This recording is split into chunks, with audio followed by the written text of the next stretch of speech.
إن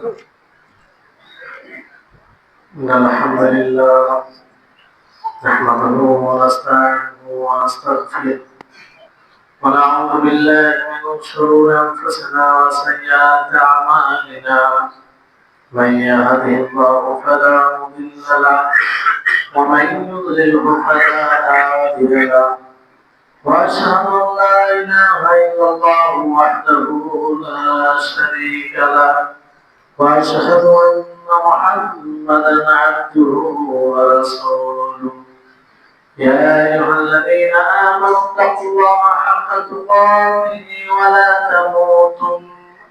ولا تموتن إلا وأنتم مسلمون يا أيها الناس اتقوا ربكم الذي خلقكم من نفس واحدة وخلق منها زوجها وبث منهما رجالا كثيرا ونساء واتقوا الله الذي تساءلون به والأرحام إن الله كان عليكم رقيبا يا أيها الذين آمنوا اتقوا الله وقولوا قولا سديدا يصلح لكم أعمالكم ويغفر لكم ذنوبكم ومن يطع الله ورسوله فقد فاز فوزا عظيما أما بعد فإن خير الحديث كتاب الله وخير الهدي هدي محمد صلى الله عليه وسلم وشر الأمور محدثاتها وكل محدثة بدعة وكل بدعة ضلالة وكل ضلالة في النار أعوذ بالله من الشيطان الرجيم إنما المؤمنون الذين آمنوا بالله ورسوله ثم لم يرتابوا وجاهدوا بأموالهم وأنفسهم في سبيل الله أولئك هم الصادقون رب اشرح لي صدري ويسر لي أمري واحلل عقدة من لساني يفقهوا قولي رب زدني علما সম্মানিত সুপ্রিয় দিনবন্ধু ভাই সকল, প্রশংসা গুণগান সেই মহান আল্লাহ তাবারক ওয়া তাআলার জন্য, যিনি আমাদের সকলকে তার একত্ববাদকে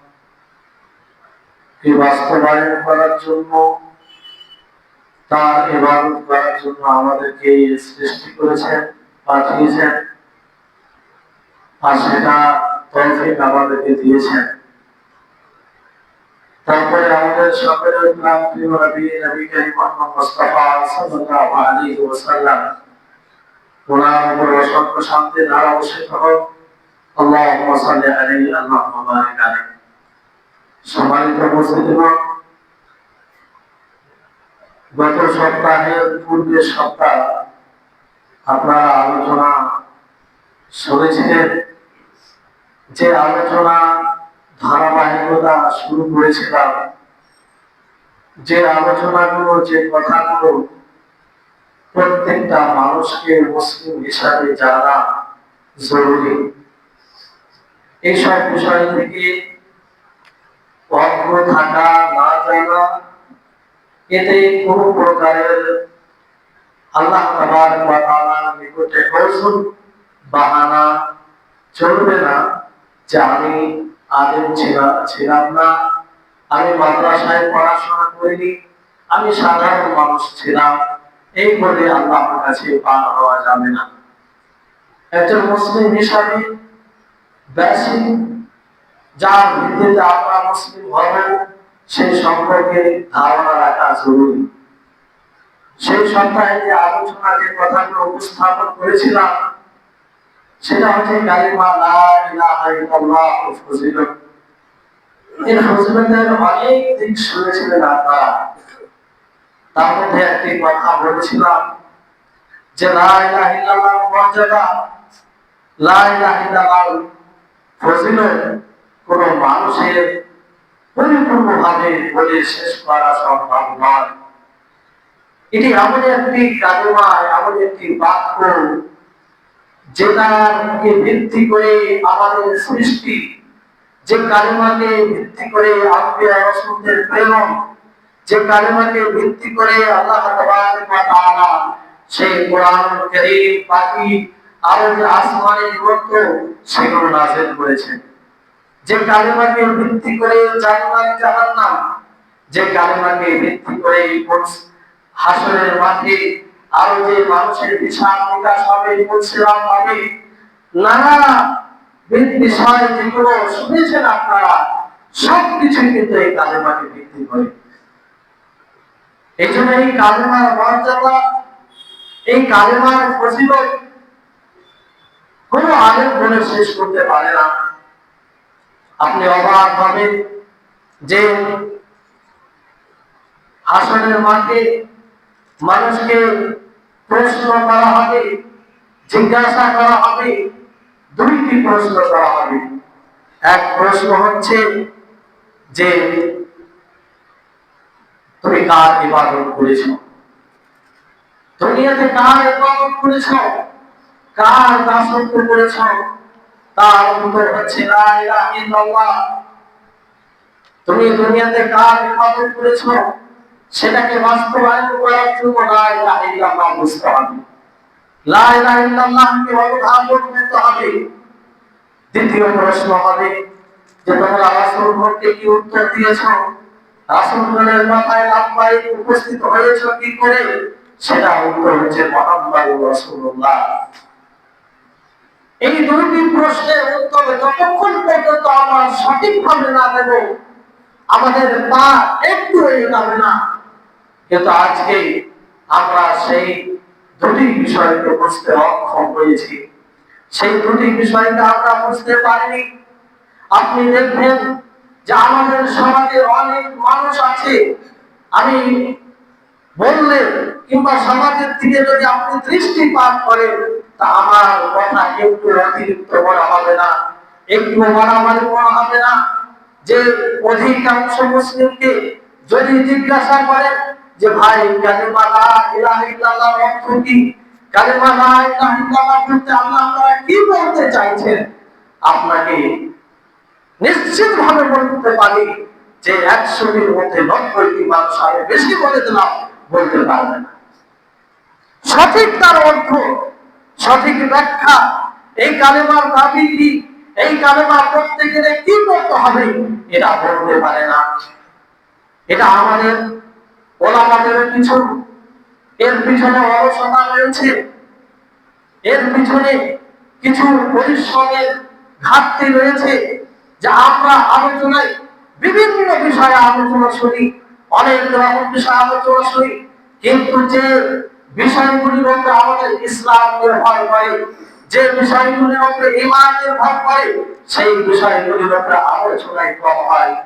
বলুন এই সব বিষয় আলোচনা খুবই কম হয়, যেটা আমরা উপলব্ধি অনুভব করি। আল্লাহ তাআলা আমাদের সকলকে সঠিক বোঝার তৌফিক দান করুন। সম্মানিত মুসলিমগণ, এই কালেমার ফজিলত অনেক রয়েছে।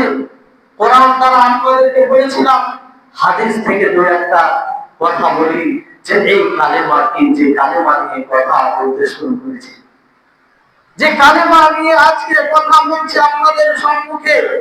নবী করিম মুহাম্মদ সাল্লাল্লাহু আলাইহি ওয়াসাল্লাম তিনি বলেন, মান ক্বালা লা ইলাহা ইল্লাল্লাহ ওয়াহদাহু লা শারীকা লাহু লাহুল মুলকু ওয়া লাহুল হামদু ওয়া হুয়া আলা কুল্লি শাইইন কাদির। যে এই কালেমাটি দিনে 100 বার পাঠ করবে, তার জন্য কি ফজিলত রয়েছে। এই কালেমার মধ্যে মৌলিক যে বিষয়টি রয়েছে সেটি হচ্ছে লা ইলাহা ইল্লাল্লাহ, যে আল্লাহ ছাড়া সত্য কোনো উপাস্য নেই, আল্লাহ ছাড়া সত্য কোনো মাবুদ নেই। আল্লাহ নবী বলেন, যদি কোনো মানুষ 100 বার দিনে পাঠ করে, তাহলে 10টি গুনাহ স্বাধীন করে যতটা নেকি পাওয়া যায়, যতটা পুণ্য লাভ করা যায়, ততটাই নেকি অর্জন হয়। সুবহানাল্লাহ। শুধু এটাই নয়, নবী করিম মুহাম্মদ সাল্লাল্লাহু আলাইহি ওয়াসাল্লাম এটাও বলেন, যদি কোনো ব্যক্তি 100 বার যদি পাঠ করে তাহলে তার নামায় আমলে 100টি নেকি লিখে দেওয়া হয়, আর তার জীবন থেকে 100টি গুনাহ নিশ্চিহ্ন করে দেওয়া হয়, সেটি ক্ষমা করে দেওয়া হয়। শুধু এটাই নয়, যদি কোনো ব্যক্তি এই কালেমাটি লা ইলাহা ইল্লাল্লাহু ওয়াহদাহু লা শারীকা লাহু লাহুল মুলকু ওয়া লাহুল হামদু ওয়া হুয়া আলা কুল্লি শাইইন কাদির, এটা 100 বার পাঠ করে, যেই দিন পাঠ করবে সেই দিন সকালে যদি পাঠ করে সন্ধ্যা পর্যন্ত সেই কালিমা তার জন্য ঢাল স্বরূপ হিসেবে কাজে আসে। শয়তান তার ক্ষতি করতে পারবে না, তার ঈমানের ক্ষতি করতে পারবে না, তার দ্বীনের ক্ষতি করতে পারবে না। সম্মানিত উপস্থিতিগণ, শুধু এটাই নয়, তারপরে আল্লাহ নবী মুহাম্মদ সাল্লাল্লাহু আলাইহি ওয়াসাল্লাম তিনি বলেন যে সেই দিন সেই কালিমাটি পাঠ করা তার সবচেয়ে গুরুত্বপূর্ণ আমল হবে, সবচেয়ে ফজিলতপূর্ণ আমল হবে। হ্যাঁ, ওই ব্যক্তি ছাড়া যে এই কালিমাটি তার চেয়ে বেশি পাঠ করেছে। সুবহানাল্লাহ। এই কালেমার ওজনটা কি? এই কালেমার কতটা গুরুত্ব? যে কালেমাকে পাঠ করলে এত নেকি, যে কালেমাকে স্বীকার করলে এতটা নেকি। সম্মানিত উপস্থিতিগণ, আপনারা হয়তো বিচ্ছিন্নভাবে আলোচনা শুনেছেন যে এই কালেমা হাসরের মাঠে নামায় আমল মানুষের যে চুক্তিপত্র থাকবে তাতে ভারী হয়ে যাবে, তাতে ভারী হয়ে যাবে। হাদিসে এমন ভাবে এসেছে যে কোনো মানুষের 99টি তার নথিপত্র গুনাহে পরিপূর্ণ, পাপে পরিপূর্ণ, তাকে আল্লাহ তাআলা জিজ্ঞাসা করবে, আচ্ছা তুমি কি এর মধ্যে কোনো আমলের অস্বীকার করছো? তোমার কি কোনো কিছু বলার আছে? সে বলবে আমার কিছু বলার নেই। তখন আল্লাহ তাআলা বলবে যে তোমার একটি নেকি আছে, যে নেকিটি যে নেকিটির কারণে আমি তোমার উপরে জুলম করব না, আমি তোমার উপর অন্যায় করব না। তখন এই লা ইলাহা ইল্লাল্লাহ, এই লা ইলাহা ইল্লাল্লাহ আমল যে হৃদয় থেকে তাকে সত্যায়ন করে একবার হলেও পাঠ করেছে, তার অর্থ বুঝেছে, সেই কালিমাটি একদিকে রাখা হবে আর এগুলো একদিকে রাখা হবে, এটা ভারী হয়ে যাবে। সুবহানাল্লাহ। তাহলে প্রশ্নটা যাচ্ছে যে এই কালেমা পড়লেই, মৌখিক ভাবে পড়লেই কি আমরা এত বড় ফজিলতের অধিকারী হব? না, এর কিছু করণীয় আছে। সম্মানিত উপস্থিতিগণ, অনুরূপ ভাবে নবী করিম মুহাম্মদ সাল্লাল্লাহু আলাইহি ওয়াসাল্লামের হাদিস দ্বারা এটা স্পষ্ট হয় যে সবথেকে উত্তম শাখা, ঈমানের বহু শাখা রয়েছে, আর তার মধ্যে সবচেয়ে উত্তম শাখা হচ্ছে এই লা ইলাহা ইল্লাল্লাহ পাঠ করা। আল ঈমান বিদ'উ ওয়া সাবউনা শু'বা আফজালুহা কাউলু লা ইলাহা ইল্লাল্লাহ, যে ঈমান এর 70টি কাছাকাছি শাখা রয়েছে, সবচেয়ে উঁচু শাখা হচ্ছে, মর্যাদাপূর্ণ, ফজিলতপূর্ণ, সেটা হচ্ছে লা ইলাহা ইল্লাল্লাহ পাঠ করা। কি কালাম, কি এটা কালিমা, কি এর ওজন, কি এর গুরুত্ব! তবে এই কালিমা তখনই আমাদের উপকার আসবে যখন তার অর্থকে বুঝবো। এই কালিমার অর্থ কি? এই কালিমার অর্থ কি? অনেক মানুষ জানে না যে এই কালিমার অর্থ কি। অনেকেই বলে যে লা ইলাহা ইল্লাল্লাহ মানে আল্লাহ ছাড়া কোনো মালিক নেই, যেটা একদম ভুল অর্থ, যেটা একদম ভুল অর্থ। লা ইলাহা ইল্লাল্লাহ এর অর্থ হচ্ছে যে আল্লাহ ছাড়া সত্য কোনো মাবুদ নেই। ভালো করে শুনুন, ভালো করে শুনুন, মনে রাখুন, অনুধাবন করুন। এর ভিত্তিতে আপনি মুসলিম হবেন, এর ভিত্তিতে আপনার জান্নাত আছে, এর ভিত্তিতে আপনি আল্লাহকে সন্তুষ্ট করতে পারবেন। আর যদি আপনি নামাজ পড়েন, রোজা রাখেন, যতই ইবাদত করেন, এই কালেমাকে যদি না বুঝেন, এই কালেমাকে যদি অনুধাবন না করেন, এই কালেমার দাবি সমূহকে যদি পূর্ণ না করেন, আমি অতি শীঘ্রই সেই কালেমার দাবি সমূহ এটাও উপস্থাপন করব। যদি এগুলোকে পূর্ণ না করেন তাহলে আপনার কোনো কিছুই কাজে আসবে না, কোনো কিছুই কাজে আসবে না। এই জন্য নিজে বুঝুন, নিজের সন্তানদেরকে বুঝিয়ে দিন, ছোট ছোট বাচ্চা, কোটি কোটি বাচ্চাদের তাদেরকে বুঝিয়ে দিন যে কালেমা কি, কালেমার অর্থ কি, কালেমা থেকে কি বলতে চাইছে, আল্লাহ তাআলা আমাদের কাছ থেকে কি চাইছে। সম্মানিত উপস্থিতিগণ, কালেমা অর্থ হচ্ছে লা ইলাহা ইল্লাল্লাহ, আল্লাহ ছাড়া সত্য কোনো মাবুদ নেই। লা মা'বুদা বিহাক্কিন ইল্লাল্লাহ, আল্লাহ ছাড়া সত্য কোনো মাবুদ নেই। অনেক মানুষ আছে যে ইসলামের পথে, যে মনে করে আমি ইসলামের পথে সময় ব্যয় করছি, 30 বছর 40 বছর কাটিয়ে দেয়। তাকে জিজ্ঞাসা করা হয় যে ভাই কালিমা লা ইলাহা ইল্লাল্লাহর অর্থ কি? সে বলে আল্লাহ ছাড়া কোনো মাবুদ নেই, আল্লাহ ছাড়া কোনো মাবুদ নেই। এটাও ভুল অর্থ। যতক্ষণ পর্যন্ত আপনি এটা না মনে করবেন যে আল্লাহ ছাড়া সত্য কোনো মাবুদ নেই, ততক্ষণ অর্থ ঠিক হবে না। আপনাকে অর্থ সঠিক অর্থ করতে হবে আল্লাহ ছাড়া সত্য কোনো মাবুদ নেই। কারণ আল্লাহ তাআলা কোরআনের বিভিন্ন আয়াতে বলেছেন যে আল্লাহ তাআলা ব্যতীত আরো মাবুদ রয়েছে যাদের উপাসনা করা হয়, যাদের ইবাদত করা হয়, যাদের নিকটে মাথা নত করা হয়, কিন্তু সেগুলো সত্যিকারের মাবুদ নয়, সেগুলো প্রকৃত মাবুদ নয়, সেগুলো বাতিল মাবুদ, সেগুলো বাতিল মাবুদ, সেগুলো গ্রহণযোগ্য মাবুদ নয়। মাবুদ কাকে বলে? ইলাহ কাকে বলে? ইলাহ বলা হয় যার ইবাদত করা হয়, তাকেই ইলাহ বলা হয়। মানুষ পাথরের ইবাদত করে, মানুষ মূর্তির ইবাদত করে, মানুষ মানুষের ইবাদত করে, মানুষ নেতাদের ইবাদত করে, মানুষ বিভিন্ন মাখলুকের ইবাদত করে। দুনিয়াতে অসংখ্য মাবুদ, আর আপনি বলছেন আল্লাহ ছাড়া কোনো মাবুদ নেই। এটা কি করে অর্থ সঠিক হয়? তো সঠিক অর্থ হচ্ছে আল্লাহ ছাড়া সত্য কোনো মাবুদ নেই, আল্লাহ ছাড়া সত্য কোনো মাবুদ নেই। আর যে এই কালেমার অর্থকে জানবে, যে এই কালেমার অর্থকে জেনে পাঠ করবে, সেই হাসরের মাঠে সুপারিশের অধিকারী হবে। তার জন্য এই সুপারিশ করা হবে। নবী করিম মুহাম্মদ সাল্লাল্লাহু আলাইহি ওয়াসাল্লাম কিংবা আর অন্যরা সুপারিশ করবে। আল্লাহ তাবারক ওয়া তাআলা বলেন সূরা যুখরুফের 86 নম্বর আয়াতে, ওয়ালা ইয়ামলিকুল লাযীনা ইয়াদউনা মিন দুনিহি শাফাআ ইল্লা মান শাহিদা বিল হক ওয়া হুম ইয়ালামুন। সেই দিন শাফাআতের কেউ মালিক হবে না, কেউ শাফাআত করতে পারবে না আল্লাহ তাআলা ব্যতীত। হ্যাঁ, ওই ব্যক্তি শাফাআত করবে কিংবা ওই ব্যক্তির শাফাআত করা হবে যে কালিমা লা ইলাহা ইল্লাল্লাহ কে জেনে তার অর্থ বুঝে, তাকে বুঝে তার সাক্ষ্য প্রদান করে থাকে, তাকে যে তার সম্পর্কে জ্ঞান অর্জন করে। আজকে আমাদের সমাজের অধিকাংশ মানুষ এই লা ইলাহা ইল্লাল্লাহ সম্পর্কে জানে। আর আমার কথা মিথ্যা হলে জিজ্ঞাসা করবেন আপনি, আপনার বাড়িতে 5টি সদস্য আছে, আপনার মেয়েদেরকে জিজ্ঞাসা করবেন কালিমা লা ইলাহা ইল্লাল্লাহ অর্থ কি। দেখুন আপনি সঠিক উত্তর পান কি পান না। বড় কঠিন অবস্থায় আমরা রয়েছি, বড় জটিল অবস্থায় রয়েছি, যা আমরা ইসলামের যেটা বেসিক, যার উপরে আমরা নিজেকে মুসলিম বলি, সেই সম্পর্কে সঠিক ধারণা নেই। সম্মানিত উপস্থিতিগণ, এটা কত কঠিন বাক্য ছিল, কত অর্থপূর্ণ বাক্য ছিল।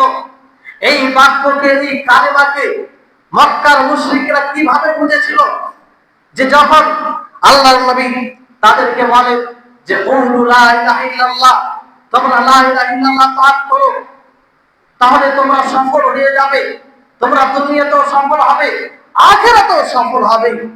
কিন্তু সেই মক্কার মুশরিকরা এটা মেনে নিতে পারেনি, মক্কার কাফেররা এটা মেনে নিতে পারেনি। তারা সঙ্গে সঙ্গে বলে উঠলো, আজালাল আলিহাতা ইলাহাম ওয়াহিদা ইন্না হাযা লাশাইউন উজাব। তুমি কি এতগুলো মাবুদকে, এতগুলো অসংখ্য মাবুদকে যাদের ইবাদত করা হয়, সমস্ত মাবুদকে কি তুমি এক করে দিলে? এটা আশ্চর্যজনক বিষয় নয়? এটা কি আশ্চর্যজনক বিষয় নয়?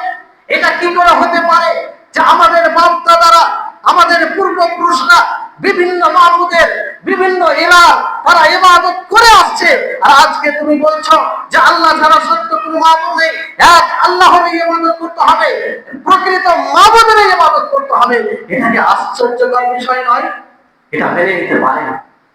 তারা এই লা ইলাহা ইল্লাল্লাহর অর্থ বুঝতে পেরেছিল, তারা জানতে পেরেছিল লা ইলাহা ইল্লাল্লাহ একে পাঠ করা, একে স্বীকার করে নেওয়া মানে আল্লাহ তাআলাকে এক মাবুদ বলে, প্রকৃত মাবুদ বলে মেনে নেওয়া। লা ইলাহা ইল্লাল্লাহকে স্বীকার করে নেওয়া, নিজের প্রবৃত্তিকে ত্যাগ করে দেওয়া, লা ইলাহা ইল্লাল্লাহকে স্বীকার করে নেওয়া, নিজের সবকিছু কে লুটিয়ে দেওয়ার জন্য প্রস্তুত হয়ে যাওয়া।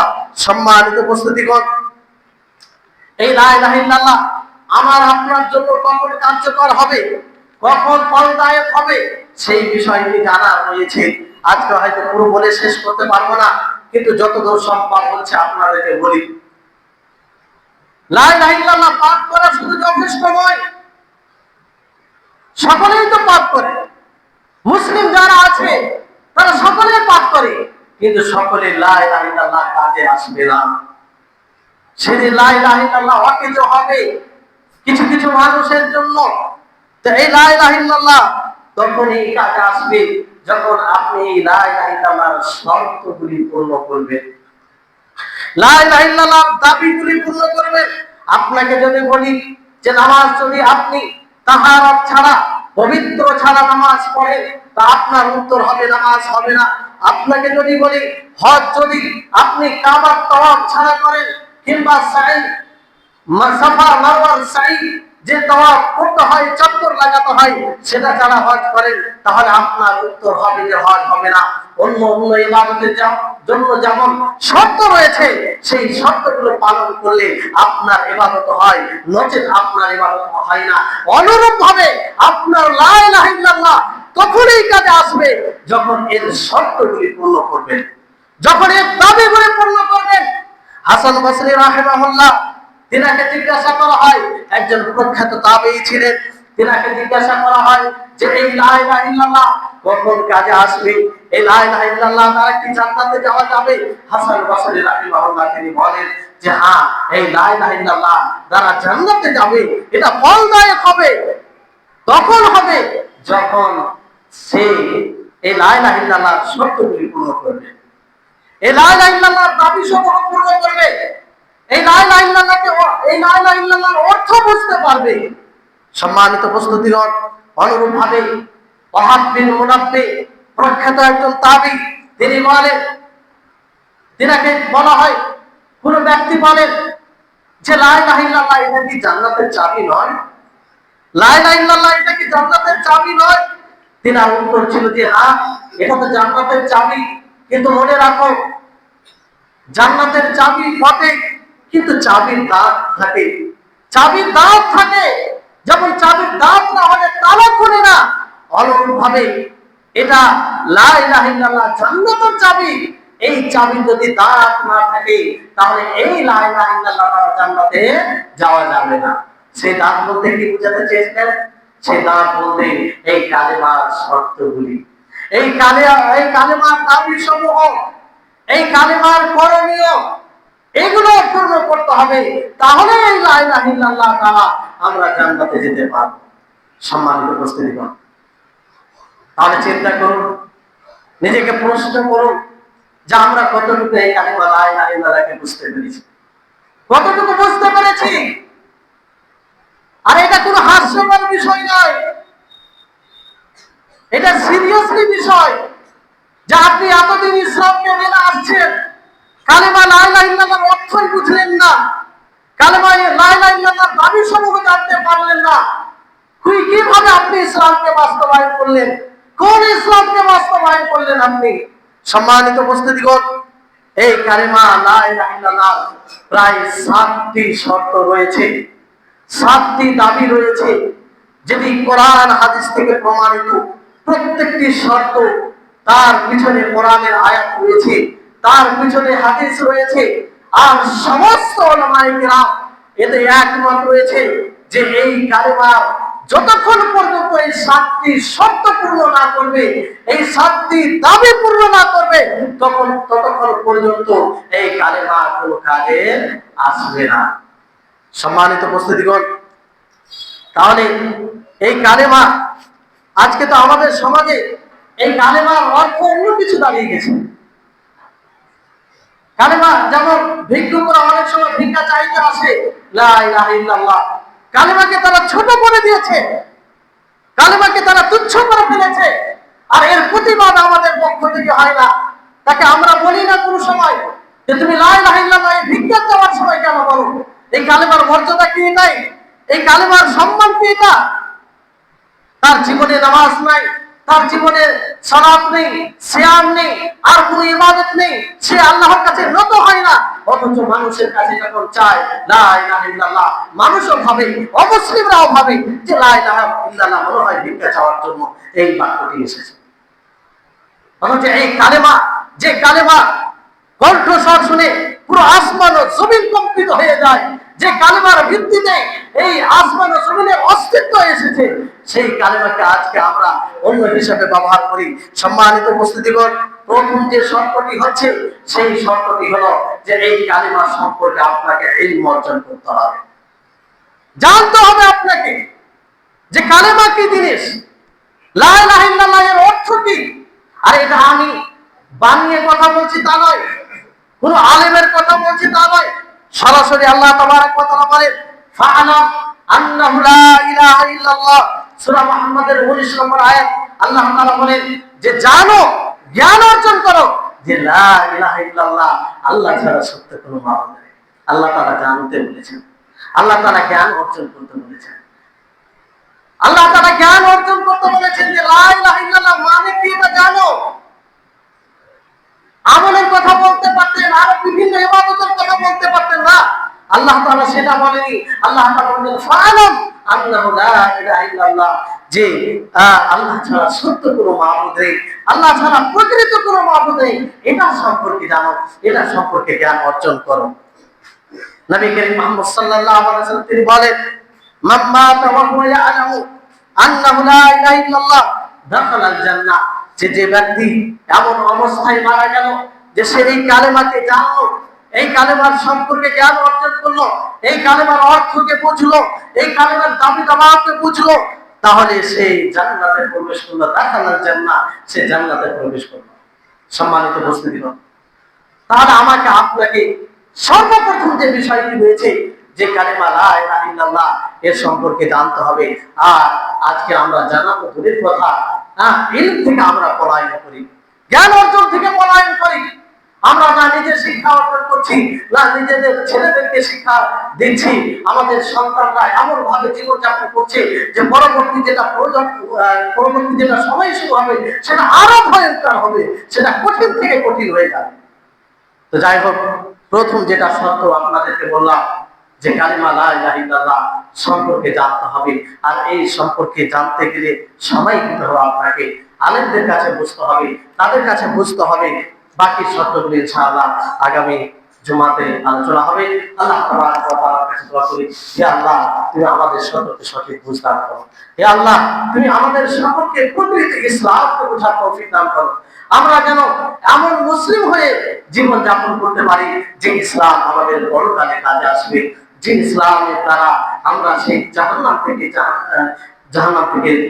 বেঁচে জান্নাতে যেতে পারি। আল্লাহ তাআলা আমাদের সকলকে যেন সার্বিকভাবে তৌফিক দান করেন। ওয়া আলহামদুলিল্লাহ।